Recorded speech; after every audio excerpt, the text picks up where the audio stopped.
yung pinakagwapo ag pinakasikat nga vlogger dito sa probinsya ng Aklan kasi dati ka rin sa radyo, dati ka ring media, ngayon nag-focus ka na sa pagbablog o bilang isang content creator. Sir, kamusta ka na ngayon? Maayos lang po at okay naman. Patuloy lang tayo sa ginagawa natin sa vlogging industry dito sa social media. Medyo nag-focus lang tayo, matagal nga tayo sa radyo, mga 10 years. Pero nagkaroon tayo ng chance, by chance lang ito, naging vlogger tayo, Bomborone.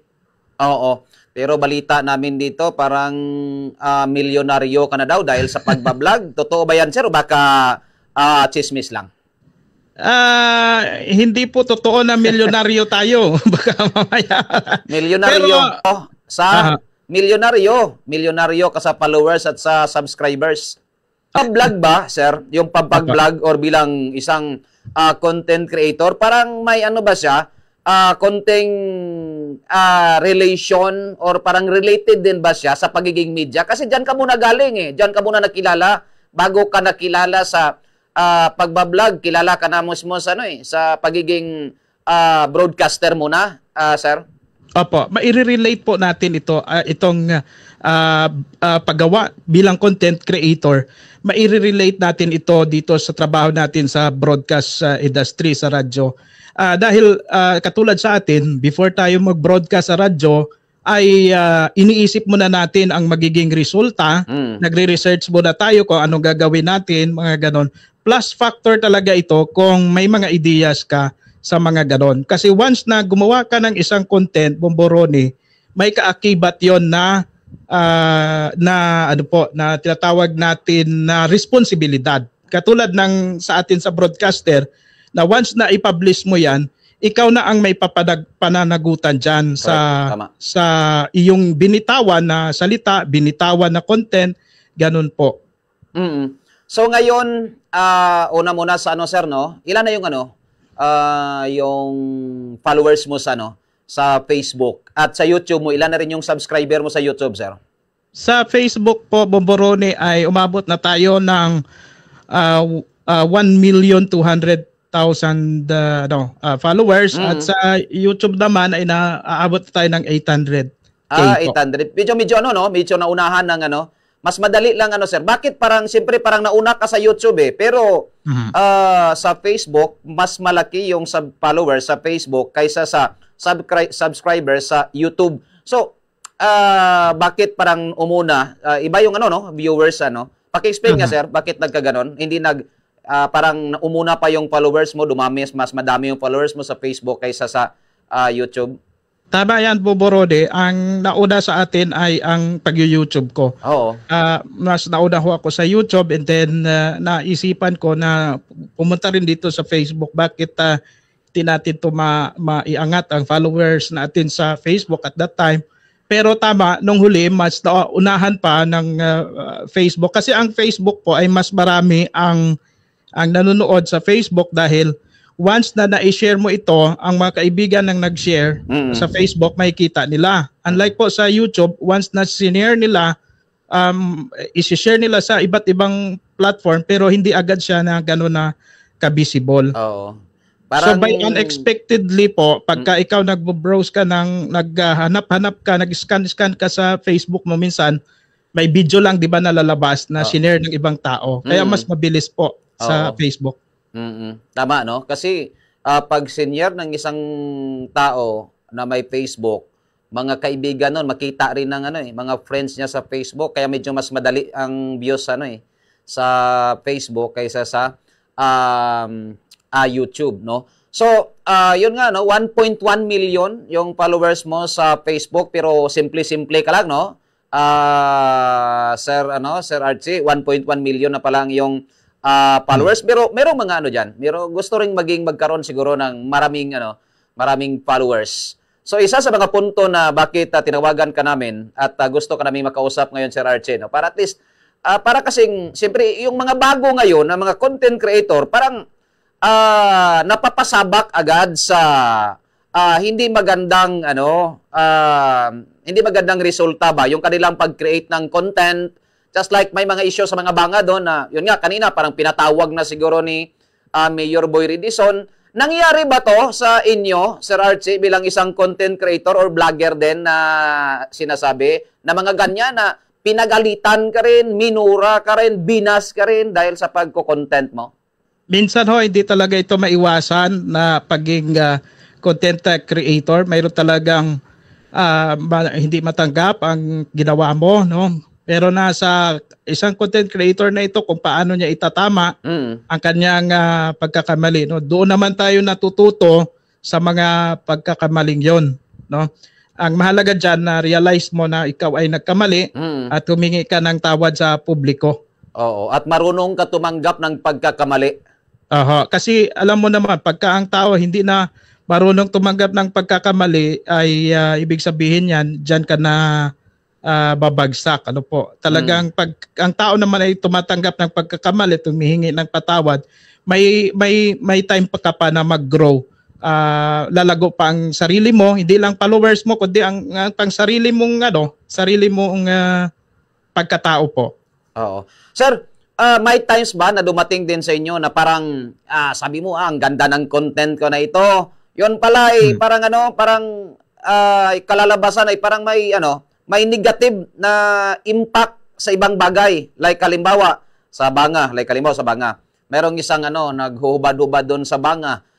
Tapos siguro yung isip niya, siguro ayos to, more views and followers dito sa content. Pero yun pala, hindi niya naisip muna first doon na yung epekto, nakikita pala yung pangalan ng banga, nakikita pala yung rotonda. Huli na lang na-realize na, ay, mali pala to. Hindi pala maganda to kasi nakikita yung baka masira yung pangalan ng banga. Nangyari ba yan sa inyo, sir, na nung kauli-hulihan, dinelete nyo na lang? May mga pagkakataon na ganyan na unexpected na parang ang iniisip mo maganda. Oo, tama. Pero hindi mo pala nalaman na mayroon palang ibang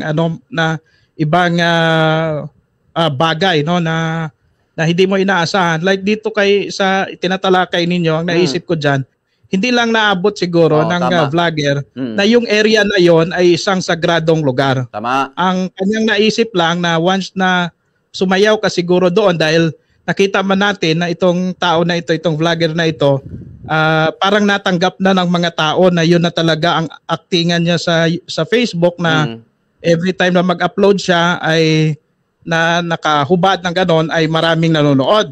So naging naging kampante na siya doon na miss niya lang siguro, hindi niya nalaman na yung area na yon ay talagang sagrado yon, Bomborone. So yun siguro ang nangyari sa kanya. Sa atin din naman, may mga pangyayari talaga sa vlogging industry na ang akala mo ikaw ay tama talaga, na wala kang maapakan, dumarating talaga yung mga ganon. Na iba pala ang expectation mo sa reality. Oo. So, ngayon, parang ganyan. Totoo yan eh. Iba yung in-expect mo, pero yung outcome, nagiging iba. So, paano kaya natin maayos, paano natin masolve? Sayang naman yung views ko dito. Mga ganyan yan eh. So, ano yung magandang tips dyan, sir? Para hindi dumating sa point na magiging sayang yung yung videos or views natin. Ang kailangan po ay may research, mayroon kang interview, no? Halimbawa, ay okay ba dito, nagtatanong ka rin, okay ba gagawin kong ganito?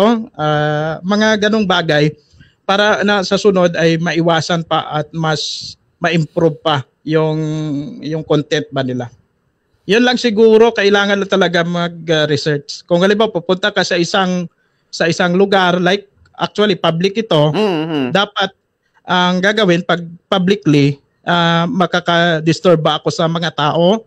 Or may masasaktan ba ako na mga tao dito sa lugar na ito? Mga ganun ba? May mga, dapat palagi tayong may mga question na what if? Tama. What if pagsasayaw ko dito, ano itong sinasayawan ko? Di ba nangyari ito sa ibang lugar na mayroon namang isang vlogger na pumunta siya doon sa isang lugar na pampubliko sa kalsada at gumapang-gapang siya doon sa ibang lugar naman. So ang naisip lang nila na marami ang manunood dahil siyempre nakaka-interest. Oo. Pero nagkaroon ka na ng disturbance, no? Tama. Disturbo ka na sa mga tao. Kita ko Pag yun, sa yung mga- nagka-traffic, gumapang sa kalsada, nagkaroon ng traffic. Aha. So yun po. At dito sa Aklan, nangyari din yan dati na wala pa hong mga vlogger dito sa Aklan na kumbaga sa ibang lugar may doon sa ibang lugar na hindi man sila sinisita dito doon, pero pagdating dito sa atin sa Aklan, sensitive tayo. Oo. Naalala mo yung Bomborone no, sa radyo pa tayo yung challenge lang sana na naghubad-hubad ng papakita yung puwet ganyan. Oo. Nangyari sa Leso. Mga nakamotor. Apo. Nakamotor, di ba? Nagagaan ka sa motor tapos ay kita buli, pakita yung puwet. Aha. May mga ganyan na ang iniisip lang nila is gagawin ko ito dahil viral ito. Pagka may viral sa ibang lugar, ang iisipin agad natin, applicable po ba ito dito sa atin? Oo, tama. Matatanggap ba ito ng mga tao dito? Ang Aklan ay sensitibo pagdating sa mga makasaysayan at mga banal na lugar. Dapat hindi natin gagawin yan. Like mga simbahan, like yung mga like sa mga pampublikong lugar, mga plaza na nandyan yung mga bayani may mga or bata, mga saka may mga bata dyan minsan, may mga bata. Kaya po talagang isipan na mabuti kung gagawa ho ng content. Ganun lang para mas mahalin pa tayo ng tao. Tama. So kailangan ba talaga sir kailangan ba talaga na tuwing nagko-content, kailangan mo nang i-considera lagi yung background, yung sa likod ng ating video, sa likod nitong ating kino-content. Di ba, minsan, hindi natin alam, nakaka-capture tayo ng mga tao na hindi natin sinasadya na nakaka-capture. Malay natin, may mga bata pala doon, mga minors doon, na nakukuhaan natin ng video. Kailangan ba na i-considera natin lagi yung background sa mga videos natin? Depende naman po sa gagawin talaga nilang video. Kung ito ay mga katulad ng ganon, dapat talagang i-considera. Titingnan talaga. Pero kung background lang naman na hindi naman masagwa, at saka ito, ang advice ko lang sa mga vlogger, mapa-YouTube man at Facebook, dapat magbasa talaga ng community guidelines ng Meta at ng YouTube. Kasi dito, iga-guide ka niya kung ano ang dapat at kung mali. Kahit sa pagbibihis, pagdating sa Facebook at sa YouTube, kapag ka ikaw ay nakahubad-hubad, ay darating ang panahon na baka i-block ng Facebook ang iyong account or di kaya ang YouTube mo. Lalo sa YouTube, bawal talaga, napaka-stricto nila. Pagdating sa nudity, talagang ano po yan, ng automatic nawawala ang video. Meron nga akong experience sa Facebook, sa YouTube, no? Na Bomborone na may na-interview ako, nakahubad lang ng damit, pero napasok na siya sa nudity. Parang ano siya, parang nakahubad lang ng damit. Walang ano yan minsan walang ads, no? Di ba? Hindi binibigyan ng ads. Ni-restrict na nila kaagad yan, Bomborone. Ano po. Ewan ko lang sa Facebook, kaya nga ang advice ko, kung talagang gusto nilang maging vlogger, ikwan na lang talaga nila. Mag-proper ano sila, attire ba? Oo. Pero mga ano ba yan? Totoo ba yan na siguro parang ginagawa ito ng mga content creator para mabilis yung kanilang pagsikat, mabilis yung pagiging pagkakilala sa kanila. Kaya ginagawa nila to. Sa tingin mo, ganun kaya sir yung purpose ng ilang mga content creator? Pero ikaw nga, hindi ka naman na ganyan di ba? Wala naman. Kasi kung ako maganyan, baka mag-unsubscribe sila. Baka 20 million na yung followers mo sa sa Facebook. Bomborone, ko ako ay magganyan, baka nakabrief pa ako, ay baka ako i-unsubscribe ng iba. Dalawa lang yan Dalawa lang yan, i-unsubscribe kanila o baka dumoble or mag-triple yung followers at subscriber mo. Base ang bawal na karidkidon, gali mana na nag-uba pa. Maitom, gali mana, maitom, no? Maitom, tama na gali na, nag-maura pa ta. Sabi ko, mana, gwapo ra ba, mana, ratala sa likod, gali mana, maitom. Mga moro yun. Nasamad, yung image ka to.